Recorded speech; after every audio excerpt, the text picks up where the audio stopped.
요즘 매스컴에 심심치 않게 보도가 되는 내용 가운데 하나가 스스리 죽는 고독사가 참 많습니다. 예전에는 핵가족이라 많은 가족들 사이에 있었고, 또 그리고 또 마을에서도 한 집 그 집집마다 숟가락이 몇 개인지 젓가락이 몇 개인지 다 알아서 고독사라는 말을 제 짧은 인생 가운데서도 듣지 못했는데 요 1, 20년 사이에 심심치 않게 이렇게 들리게 됩니다. 가족이 있어도 혼자 홀로 쓸쓸히 죽어가는 그런 소식을 접할 때마다 참 씁쓸합니다. 근데 곰곰이 생각해보면 우리가 태어날 때도 혼자 태어나요. 물론 가족들이 있어도 쌍둥이라 할지라도 순차적이지만 혼자 태어나요. 인간이란 존재가 혼자 태어났다가 혼자 살다가 결혼을 한다 할지라도 그리고 혼자 죽는 인생이 인간이 아닐까 한번 그렇게 생각해 보았습니다. 오늘 본문에 있는 말씀을 통해서 주님이 우리에게 들려주고 싶은 귀한 메시지가 있습니다. 첫 번째로는 제목을 다 같이 한번 읽어볼까요? 시작. 인간은 고독한 존재이다. 그렇습니다. 인간은 고독한 존재입니다. 그러니 이 고독을 너무 여러분들이 무서워하고 두려워했으면 안 돼요. 하나님이 창조하실 때 인간은 고독한 존재로 창조하셨어요. 탈무드에 보니까 이런 내용이 담겨져 있는데 인간을 나이에 따라서 7개의 단계로 나눠봤습니다. 한 사람은 뭐예요? 임금님. 누구나 다 이렇게 임금님처럼 대하고 또 달래고 어르고 비유를 맞추기 때문에 한 사람은 임금님. 그럼 두 사람은 뭐예요? 돼지.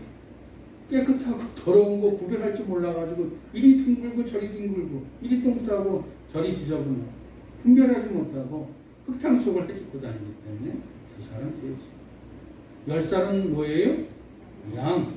비로소 자기 좀 멋을 낼 줄 알고 자기 이렇게 가치에 대해서 눈뜨기 시작하는 그런 나이죠. 18살은 말이랍니다. 이제 크게 자라서 자신의 힘이나 자신의 능력을 남한테 과시하고 싶은 그런 나이지. 결혼하면 뭐예요? 당나귀. 가정이라는 무거운 짐을 이 어깨에 미치고 터벅터벅 걸어가는 그런 모습을 형상화해서 결혼하면 당나귀. 중년은 뭐예요? 지금 그렇지만 개랍니다. 왜 그럴까요? 가족을 먹여 살리기 위해서 윗사람에게 꼬리치고 아양을 떨고 요즘은 아랫사람도 이 갑질을 제대로 못해요. 눈치 보면서 호의를 구걸하는 나이. 중년은 개. 노년은 뭐예요? 늙은 원숭이랍니다. 어렸을 때 어린 원숭이는 사람들이 재주나 부리니까 막 박수 치잖아요. 근데 늙은 원숭이는 다 거들떠보지 않아요.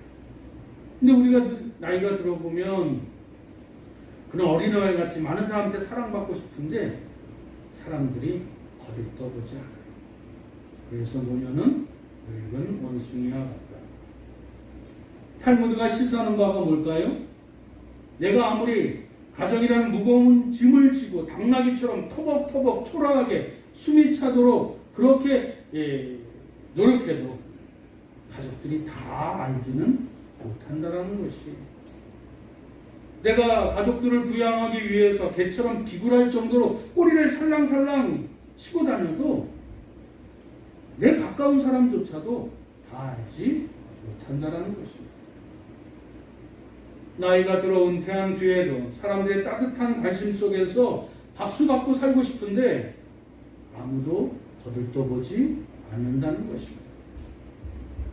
사람들은 언제나 재주를 부리는 젊은 원숭이에게만 몰릴 뿐 몸도 제대로 가누지 못하는 늙은 원숭이에게는 관심조차 없기 때문에 그렇습니다.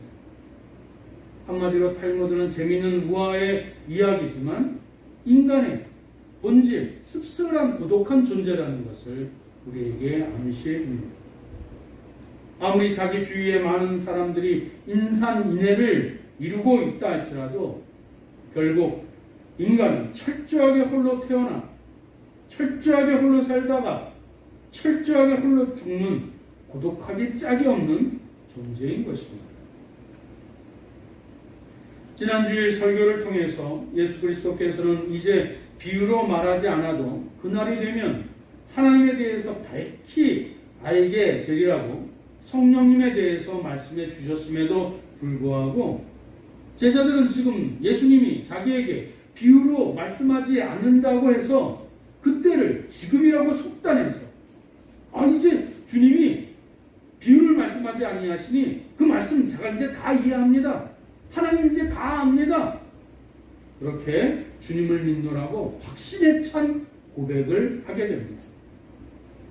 그러나 바로 그 순간이 주님에 대한 제자들의 배신이 시작되는 순간임을 예수님은 알았어도 제자들은 몰랐던 것입니다. 그래서 오늘 본문은 예수님은 그것을 이렇게 증언하고 있습니다. 우리 31절과 32절 한번 봉독해 볼까요? 시작. 예수께서 대답하시되 이제는 너희가 믿느냐? 보라 너희가 다 각각 제 곳으로 흩어지고 나를 혼자 둘 때가 오나니 벌써 왔도다. 예수께서 대답하시되 이제는 너희가 믿느냐? 사실은 반어법이에요. 우리 이제 믿습니다. 이제 주님의 말씀 확실히 알겠습니다. 이제 주님을 이제 분명하게 100% 이제 믿습니다. 그때 예수님이 이 말씀을 하신 거예요. 이제는 너희가 믿느냐? 그러나 너희가 이제는 다 각각 제 곳으로 흩어지고 니들이 믿는다고 얘기하지만 나를 혼자 둘 때가 온다라고 예수님은 벌써 제자들이 그 입술로는 예수님을 찬양하고 확신에 찬 고백을 하는 그 순간 이들이 배반의 그 길을 걸어가는 그 제자들의 등길을 보시고 이 말씀을 하셨던 것입니다. 제자들은 누구지요? 예수님과 3년 동안 동고동락했었던 사람들입니다.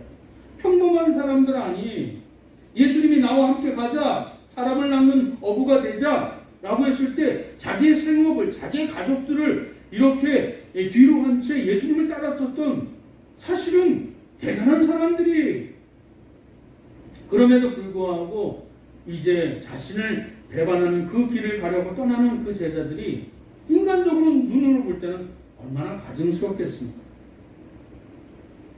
그리고 그들이 웃고 떠드는 모습 속에서 주님은 얼마나 외롭고 고독함을 느끼셨겠습니까? 그런데 그 처절하게 고독할 수밖에 없는 그 순간 놀랍게도 주님께서는 이렇게 말씀하셨습니다.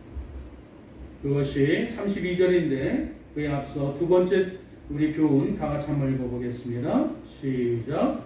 고독은 아버지를 만나는 몸이다.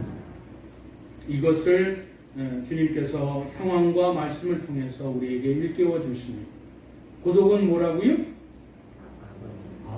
아버지를 만나는 은총이고 은혜라는 것을 우리에게 가르쳐 주십니다. 32절 한번 읽어볼까요? 시작. 그러나 내가 혼자 있는 것이 아니라 아버지께서 나와 함께 계시느니라. 지금 모든 상황을 비춰볼 때 지금 주님께서는 절대 고독으로 인해 몸서리 칠 수밖에 없는 상황입니다. 그러나 주님은 절대로 그 고독을 두려워하지 않으셨습니다. 오늘 말씀을 행간을 읽어보면 주님께서는 절대 전혀 고독지 않으셨음을 우리는 느낄 수 있습니다. 모든 제자들이 주님을 배신한 채 주님을 버리고 떠나버렸을 때, 그리고 옛날 성경의 번역으로는 혈혈단신이 되었을 때, 바로 그때 그 순간 예수님께서는 당신과 함께하고 계신 하나님 아버지를 그 어느 때보다도 확실하게 철저하게 만나고 아바 아버지를 확실하게 증언하고 아바 아버지를 분명하게 체험하고 느끼고 계셨음을 증언해 주셨던 것입니다. 역설적이게도 주님은 절대 고독하셨기에 고독치 않으셨고 진정 혼자이셨기에 결코 혼자가 아니셨던 것입니다. 여기에서 우리의 신앙에 의구심이 듭니다. 왜 하나님은 인간을 이렇게 고독한 존재로 만드셨나요? 왜 더불어 살면서도 혼자일 수밖에 없을 정도로 느끼도록 창조하셨나요? 여러분 샴 쌍둥이 아시죠? 목은 붙었는데 머리가 두 개예요. 세 사람도 있어요. 그런데도 놀랍게도 그 사람이 한 사람 한 사람이 고독을 느낀대요. 우리는 감히 체험할 수 없지만 그들의 고백 가운데 인간은 고독할 수밖에 없는 존재라는 것을 예수 믿는지 안 믿는지 모르겠으나 그들의 입을 통해서 인간의 실상, 인간의 존재의 그 본질을 말씀해주고 있습니다. 왜 하나님은 그럼 인간을 혼자일 수밖에 고독한 존재로 만드셨을까요? 오늘 주님이 하신 말씀을 다시 찬찬히 여러분들이 참고하면 인간적으로 혼자여야만 하나님과 더불어 혼자가 아닐 수 없음을 예수님은 자신이 몸소 우리에게 체험한 것을 말씀해 주고 있는 것입니다. 다시 말해 인간은 철저하게 존재적 고독을 느낄 때 비로소 하늘을 볼 수 있습니다. 인간은 철저하게 자신이 외로운 존재라는 것을 깨달을 때 나를 영원토록 사랑하시는 아버지 하나님에게 눈뜨기 시작한다는 것입니다. 그리고 생명이시여 진리이신 하늘 아버지와 함께 동행하게 하기 위하여 인간이 철저하게 고독한 존재로 태어났음을 여러분들이 이 말씀을 통해서 반드시 마음에 새기고 명심해야 될 것입니다. 그러기에 고독은 다 같이 따라합니다. 고독은 인간을 향한 하나님의 선물이요. 군중 속에서 혼자임을 느낄 수 있는 하나님의 은총인 것입니다. 여러분 동의하십니까? 그렇습니다. 창세기를 보면 아마 젊은 사람일수록 또 여러 가지 상황 가운데 외로움을 많이 느끼는 사람일수록 이 표현에 대해서 여러분들이 아직 다 체감하지 못할 수도 있습니다만 창세기를 보면 믿음의 조상이 누구지요? 아브라함이 하나님께서 갈대아 우르에서 부르셨지만 단번에 순종하지 않았어요. 그래서 아버지를 모시고 자기가 아들이 없으니까 조카 롯을 이렇게 양자로 삼아서 이렇게 자기가 갖고 있는 식솔들을 다 데리고 하란이라는 곳, 가나안 약속의 땅을 지척에 둔 그 하란이라는 곳에 머물러서 살기 시작했어요. 그런데 아브라함의 아버지가 한 직업이 뭐였지요? 우상을 만드는 사람이었어요. 근데 우상은 곳곳에서 처소마다 다 있기 때문에 하란이라는 것도 우상을 숭배했기 때문에 우상 만드는 장사가 너무너무 잘 된 거예요. 아브라함도 그게 가업이었기 때문에 비록 하나님의 부르심을 받았지만 그 아버지의 가업을 도왔기 때문에 그 하란이라는 곳에서 엄청나게 부자가 되었습니다. 여러분 어느 시대든 부자는 보수적일 수밖에 없습니다. 그래야 안 그래요? 갖고 있는 것을 많으면 많을수록 지켜야 되기 때문에 부자는 변화를 싫어해요. 진보를 싫어해요. 그게 속성이 지켜야 될 것이 많기 때문에. 그런데 아브라함은 이 하란이라는 곳에서 하나님께서 다시 한번 말씀해 주셨을 때 내 본토 친척 아비집을 떠나 내가 가야 할 곳을 내가 알려줄 그곳으로 떠나라 했을 때 아브라함은 즉시 그때 순종하고 떠납니다. 물론 자기가 사랑했었던 아버지가 죽게 되어져요. 그리고 자신이 또 갖고 있었던 모든 것들에 대해서 이제 허무함을 느꼈을지도 모르겠어요. 어쨌든 아브라함은 하나님의 그 말씀을 듣고 자신의 부의 기반인 하나님이라는 지역을 떠나 약속의 땅으로 떠납니다. 만약 아브라함이 이도 절도 없는 그냥 무일푼이었다면, 알거지였다면 충분히 얼마든지 떠날 수 있는 가능한 일이에요. 그러나 그는 명실공히 부자였습니다. 그는 아버지로부터 물려받은 또 자신이 이렇게 이루는 수많은 그런 재산이 있음에도 불구하고 하나님의 그 말씀에 그토록 철저하게 순종할 수 있었을까요? 이 힌트를 우리는 말씀에서 찾아봐야 되겠지요. 구약의 이사야 선지자가 그 힌트를 우리에게 제시합니다. 이사야 51장 2절입니다. 다 같이 함께 읽겠습니다. 시작. 너희의 조상 아브라함과 너희를 낳은 사라를 생각하여 보라. 아브라함이 혼자 있을 때에 내가 그를 부르고 그의 복을 주어 장성하게 하였느니라. 아멘. 아브라함이 언제 있을 때? 아브라함은 지금 자신이 누리고 소유한 많은 이 부유한 재산도 있고 직업이 있어요. 그에게는 식솔이 있어요. 그에게는 사랑하는 자식은 없지만 의지하는 조카 롯이 있어요. 사랑하는 아름다운 아내도 있어요. 그럼에도 불구하고 성경 남부러울 것이 없는 이 아브라함을 성경은 뭐라고 얘기하고 있습니까? 하나님 언제 만나 주셨어요? 언제 찾아가 주셨어요? 그가 혼자 있을 때.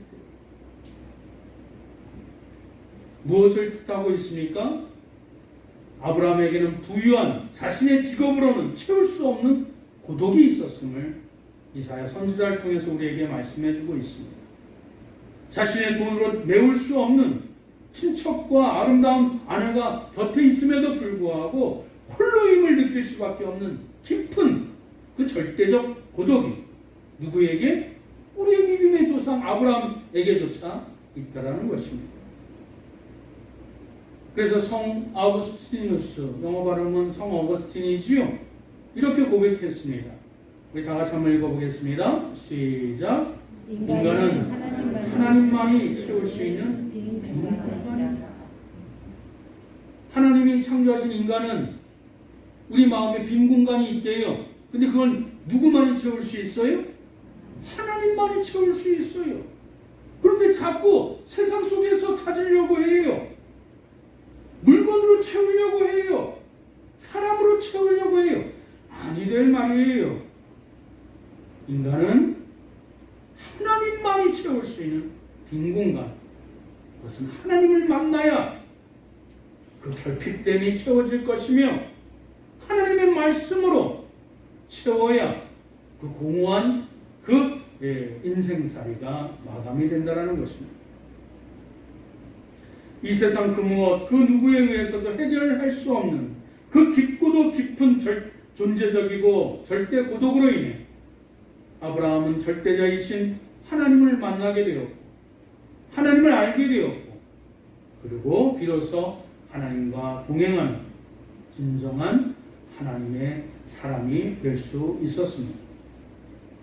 다시 말하면 믿음의 조상 아브라함조차도 이 존재적 고독, 이 절대 고독을 알지 못했더라면 또 자기를 둘러싸고 있는 세상과 사람들과 더불어 그저 즐기고 행복하기만 했더라면 그는 그 당시 하나님의 다른 사람들처럼 절대자이신 하나님을 결코 만나지 못했을 것이고 그 인생은 정말 고독하게 무덤이나 납골당의 흙으로 한 줌의 흙으로 끝나버리는 인생이 되었을 것입니다.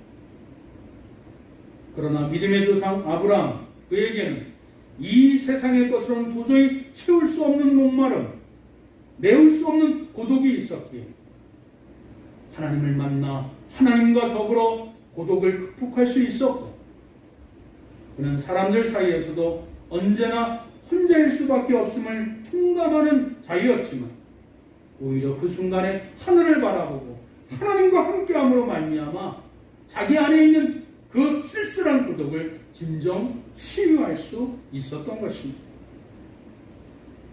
아브라함의 깊은 고독, 그것은 그 무엇보다 귀한 하나님의 은총이 되었고, 그래서 아브라함의 고독은 복된 고독이 될 수밖에 없었던 것입니다. 아브라함의 고독이 어떤 고독이라고요? 복된 고독이라고 성경적으로, 영적으로 표현하면 그렇습니다.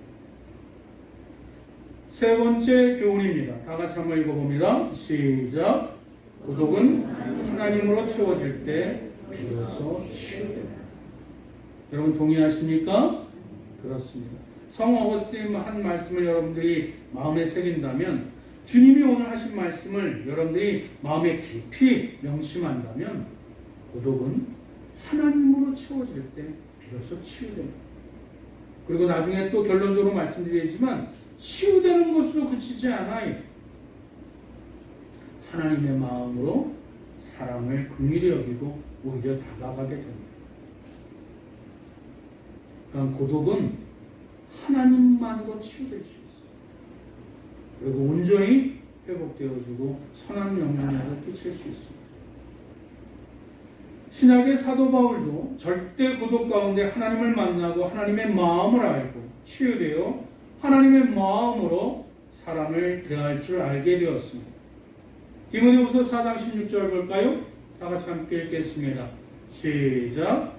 내가 처음 변명할 때에 나와 함께 한 자가 하나도 없고 다 나를 버렸으나 그들에게 허물을 돌리지 않기를 원하노라. 이때 변명은 옛 성경에서는 변론이라는 단어로 기록되어 있습니다. 지금 무슨 순간이에요? 사도 바울이 로마 법정에서 끌려가서 그 재판정 앞에 섰을 때 자기를 변론하는 표현입니다. 말입니다. 바울은 가는 곳곳마다 사람들이 많이 따랐어요. 물론 바울을 호기심으로, 옛날에 예수쟁이를 죽이던 사람인데 지금은 예수쟁이가 됐대, 호기심으로 구경꾼인 사람들도 많이 왔을 것이고, 유대인이었다가 배반했으니 이 사도 바울을 죽이려고 했었고, 심지어는 돌을 쳐서 거의 죽을 만큼 됐었고, 성 밖에 굴러떨어져서 사흘 밤낮을 사경을 헤맬 때도 있었고, 곤장을 죽을 만큼 맞을 때도 있을 만큼 많은 사람들이 그를 잡으려고 대적했었던 수많은 사람들이 있었지만, 예수 그리스도의 진리의 복음을 사도 바울이 증거했을 때 그를 따르는 수많은 추종자들도 많았어요. 근데 오늘 본문에 있는 말씀이 뭡니까? 그 수많은 추종자들, 사도 바울을 위해서 죽을 것 같은 행동까지도 다 하려고 했었던 사람들이 이제 정말 도움이 필요한 그 순간에, 재판정에 서 있는 그 홀로 된 그 순간에, 그 수많은 사람들이 어디로 온데간데 없어요.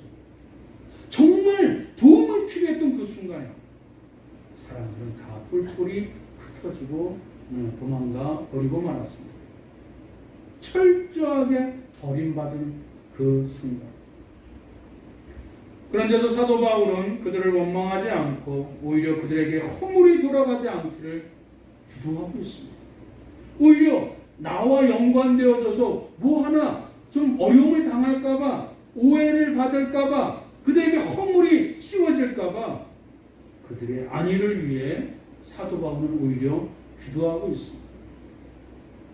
어떻게 이런 일이 가능할 수 있었을까요? 믿었던 사람들로부터 배신당한 그 참담한 고독으로 인해 예수 그리스도와 하나님과 더 깊은 교제가 그것을 이루어내고 치유되게 하시고, 더 그리고 하나님의 마음으로 그들을 긍휼히 여기는 마음으로 성화시켜주신 줄 믿습니다. 말씀을 맺겠습니다. 성도에게 있어서 우리 인생에서 느끼는 고독은 하나님의 은총입니다. 매일매일 고독하다, 그거는 우울증 환자지요.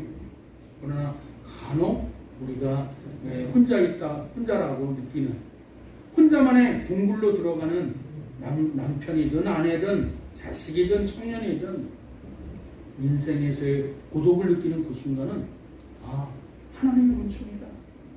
하나님을 바라봐야 될 때가, 하나님을 만나야 될 시간이다. 여러분은 그렇게 영적으로 반응하시기 바랍니다. 그러므로 여러분 고독을 너무 두려워하지 마세요. 혼자 있는 것을 굉장히 어려워하는 사람들도 많아요. 여러분 친구들 너무 많이 만들지 마세요. 오히려 하나님 없는 고독을 느끼지 못한다면 그것이야말로 문제고 영적으로 불행한 것입니다. 하나님 없이도 이 세상의 것만으로 행복하다 느낀다면 그 사람은 머지않아 정말 고독하게 땅속의 한 줌의 흙으로 돌아가 버리고 말 것입니다. 사랑하는 성도 여러분, 돈과 사랑하는 사람이 없어 허기진 고독을 느끼고 계십니까? 아니면 돈과 사랑하는 사람이 있어도 채워지지 않는 그 만족과 고독이 있습니까? 운동이나 여행으로도 채워지지 않는 고독을 느끼고 계십니까? 지금 맛있는 음식을 먹으면서도 허기진 그런 쓸쓸함의 눈물을 흘리고 계십니까? 수많은 지인들이 있어도 혼자라고 여러분들은 그렇게 한탄하고 계십니까? 그러면 지금이야말로, 그때야말로 하늘을 바라볼 때인 것입니다. 지금이야말로 절대자이신 하나님과 더 깊이 만날 은총의 때라는 것입니다. 사랑하는 성도 여러분, 다시 한번 말씀드리지만 우리 인간은 홀로 태어나 홀로 살다가 홀로 죽는 고독한 존재라는 것을 명심하십시오. 그러나 그 생명을 허락하시고 그 생명이 진행하는 동안 늘 지켜보시고 그리고 마지막 그 순간에 하나님과 함께 영원한 천국으로 입성할 수 있도록 이끌어 주십니다. 하나님이 함께 하시다고 생각하실 때 나는 혼자이지만 고독을 느끼지 못할 것입니다. 나는 혼자라고 생각하는 그때에도 하나님이 함께 하심으로 말미암아 고독이 치유되고 오히려 하나님의 마음으로 오히려 주위 사람들을 긍휼히 여기는 마음으로 다가가게 될 것입니다. 이것은 이 설교자 저의 표현이 아닙니다. 주장이 아닙니다. 우리 구주 예수 그리스도의 말씀입니다. 끝으로 32절 다 같이 한번 읽어볼까요? 시작. 그러나 내가 혼자 있는 것이 아니라 아버지께서 나와 함께 계십니다. 이 동일한 고백이 이 폭염과 코로나의 위협 가운데 여러분 심령 중심에 있기를 주님의 이름으로 축원드립니다. 기도하겠습니다. 사랑과 은혜가 충만하신 하나님, 고백하건대 저에게도 고독이 있습니다. 돈으로도 채울 수 없고 쾌락으로도 채울 수 없고 사람으로도 대신할 수 없는 철저한 고독이 있습니다. 많은 사람들이 주위에 있어도 계속 허기지고 외로움에 몸을 부들부들 떨 때도 있습니다. 그러나 하나님, 오늘 말씀을 통해 이 고독이 그 자리에서 하나님을 바라보게 하는 하나님의 부르심이 하나님의 손짓이요 하나님과 동행케 하는 선물임을 깨닫게 하여 주시니 진심으로 감사드립니다. 이제부터 나의 인간적인 고독을 하나님의 사랑과 말씀으로 채우게 하셔서 사람과 사람 사이의 고독이 소멸되게 하시고 오히려 치유되게 하여 주시고 그리하여 나의 고독이 하나님의 생명과 진리로 채워져서 나와 함께하는 모든 사람들과 삶의 활력과 기쁨을 함께 공유하고 누릴 수 있도록 성령 하나님 인도하여 주시옵소서. 주님이 그리하여 주실 줄 믿사오며 우리 구주 예수 그리스도의 이름으로 간절히 기도드리옵나이다. 아멘.